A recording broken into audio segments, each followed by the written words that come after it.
Hello दोस्तों, स्वागत है आपका आज के हमारे नई वीडियो में। आज हम इस वीडियो में बात करने वाले हैं चंद्रशेखर वेंकट रमन जी के जीवन को लेकर। उनके जीवन से जुड़ी हर एक जानकारी आपको इस वीडियो में देने वाले हैं, तो बने रहें हमारे साथ वीडियो के लास्ट तक। चलिए वीडियो को स्टार्ट करते हैं।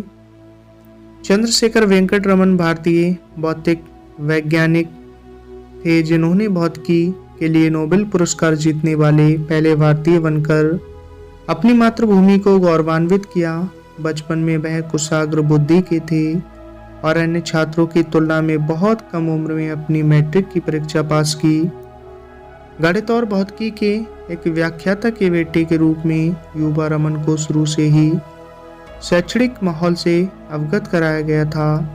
अपने शैक्षणिक दिनों में एक टॉपर थे और वह अनुसंधान में गहरी रुचि रखते थे।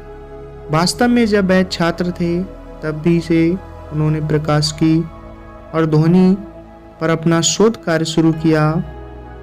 उन्होंने डिप्टी अकाउंटेंट जनरल के रूप में अपना कैरियर शुरू किया, फिर भी वे अनुसंधान से दूर नहीं रह पाए। अक्सर भौतिकी के क्षेत्र में नई चीज़ों की खोज के लिए पूरी रात लगे रहते। इस रहस्य को उजागर करना चाहते थे कि पानी एक रंगहीन तरल है, परंतु आंखों को नीला क्यों दिखाई देता है। इस प्रकार प्रकाश के विकिरण पर प्रयोगों की एक श्रृंखला शुरू हुई, जिसके परिणाम स्वरूप अंततः रमन प्रभाव के रूप में जाना जाने लगा, जिसके लिए उन्होंने भौतिकी में नोबेल पुरस्कार जीता। तो चलिए पहले बात करेंगे इनके जन्म और स्थान को लेकर। इनका जन्म 7 नवंबर 1888 को तिरुचिरापल्ली के एक छोटे से गांव के पास आर चंद्रशेखर अय्यर और पार्वती अम्मल के यहाँ हुआ था। इनके पिता विशाखापट्टनम एक स्कूल शिक्षक थे। बाद में एक कॉलेज में गणित और भौतिकी के व्याख्याता बन गए। रमन ने विशाखापट्टनम में Saint Aloysius Anglo Indian High School में पढ़ाई की। वह एक होनहार छात्र थे और जब वह सिर्फ 11 साल के थे तब उन्होंने मैट्रिक की परीक्षा पास की। 13 साल की उम्र में उन्होंने छात्रवृत्ति के साथ अपनी FA परीक्षा आज के इंटरमीडिएट परीक्षा के बराबर उत्तीर्ण की थी। उन्होंने 1902 में मद्रास के प्रेसिडेंसी कॉलेज में दाखिला लिया और BA भौतिकी में 1904 में उन्होंने परीक्षा में टॉप किया और स्वर्ण पदक जीता। 3 साल बाद उन्होंने 1907 में MA की उपाधि प्राप्त की। वहीं बात करेंगे चंद्रशेखर वेंकट रमन के करियर को लेकर। उन्हें विज्ञान में गहरी दिलचस्पी थी, लेकिन वे अपने पिता के आग्रह पर फाइनेंशियल सिविल सर्विस FCS परीक्षा में शामिल हुए। उन्होंने परीक्षा में टॉप किया और 1907 में कलकत्ता में भारतीय वित्त विभाग में सहायक महालेखाकार के रूप में शामिल होने गए।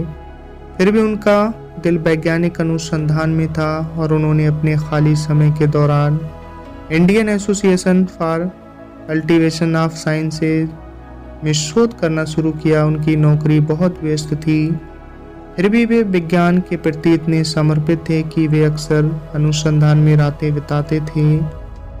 भले ही एसोसिएशन में उपलब्ध सुविधाएं बहुत सीमित थीं, लेकिन इसने रमन के भौतिकी के प्रति लगाव को कभी कम नहीं होने दिया। इस समय के दौरान उनका शोध मूल रूप से कंपन और ध्वनिकी के क्षेत्रों में था। 1917 में उन्हें कलकत्ता विश्वविद्यालय में भौतिकी के पहले प्रोफेसर के रूप में शामिल होने का अवसर मिला। रमन ने इस पद को संभालने के लिए अपने सरकारी पद से खुशी खुशी इस्तीफा दे दिया। हालांकि नई नौकरी ने पिछले वेतन की तुलना में बहुत कम भुगतान किया।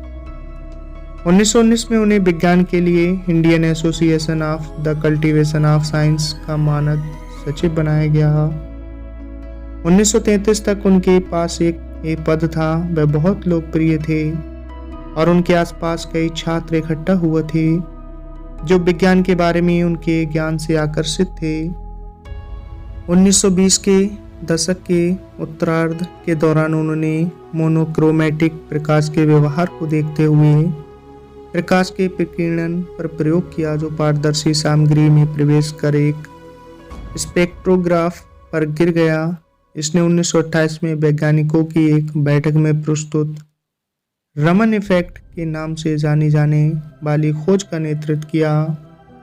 उन्हें भारतीय विज्ञान संस्थान बेंगलोर द्वारा इसका निदेशक बनने के लिए आमंत्रित किया गया था। उन्होंने 1933 में इस पद को स्वीकार किया। इस पद को धारण करने वाले पहले भारतीय बने। उन्होंने 1937 तक निदेशक के रूप में कार्य किया। हालांकि वे 1948 तक भौतिकी विभाग के प्रमुख के रूप में बने रहे। 1948 में उन्होंने भौतिकी के विभिन्न क्षेत्रों में वैज्ञानिक अनुसंधान करने के लिए बेंगलोर में रमन रिसर्च इंस्टीट्यूट की स्थापना की। उन्होंने अपनी मृत्यु तक संस्थान में अपने शोध को जारी रखा था। अब बात करेंगे सीवी रमन की खोज को लेकर। वह रमन इफेक्ट की खोज के लिए जाने जाते हैं या एक फोटॉन के इनलेस्टिक बिखरने के लिए। उन्होंने प्रयोग के माध्यम से दिखाया कि जब प्रकाश एक पारदर्शी पदार्थ का पता लगाता है तो कुछ विक्षेपित प्रकाश तरंग दैर्ध्य में बदल जाते हैं। ये 20वीं शताब्दी के शुरुआती भौतिकी में एक जमीनी खोज थी। वहीं बात करें इनके पुरस्कार और उपलब्धियों के बारे में। इन्होंने 1930 में भौतिकी का नोबेल पुरस्कार प्रकाश के प्रकीर्णन पर अपने काम के लिए और रमन प्रभाव की खोज के लिए जीता। विज्ञान में नोबेल पुरस्कार जीतने वाले पहले भारतीय बने। 1954 में विज्ञान के क्षेत्र में उनके अमूल्य योगदान के लिए उन्हें भारत के सर्वोच्च नागरिक पुरस्कार भारत रत्न से सम्मानित किया गया। वहीं बात करेंगे इनकी मृत्यु को लेकर। महान वैज्ञानिक चंद्रशेखर वेंकट रमन जी 82 साल की उम्र में बेंगलोर स्थित अपने रमन इंस्टीट्यूट में अपनी लैब में काम कर रहे थे। उसी दौरान उन्हें हार्ट अटैक हुआ, जिसकी वजह से 21 नवंबर 1970 को उन्होंने अपनी आखिरी सांस ली। वेंकटेश रमन आज हमारे बीच तो नहीं, लेकिन उनके द्वारा की गई महत्वपूर्ण खोजें आने वाली कई पीढ़ियों को प्रेरित करेंगी। तो दोस्तों, ये थी इनके जीवन से जुड़ी कुछ खास जानकारियाँ जो मैंने आपको इस वीडियो में बताई। कमेंट्स बॉक्स में अपनी राय ज़रूर साझा करें। आपको कैसे लगी ये वीडियो? अगर दोस्तों आपको वीडियो पसंद आई तो वीडियो को लाइक करें और ज़्यादा से ज़्यादा शेयर करें। बने रहें हमारे साथ इसी तरह। मिलते हैं फिर अगली वीडियो में एक नई जानकारी लेकर। आपने अपना कीमती वक्त दिया, तब तक के लिए धन्यवाद।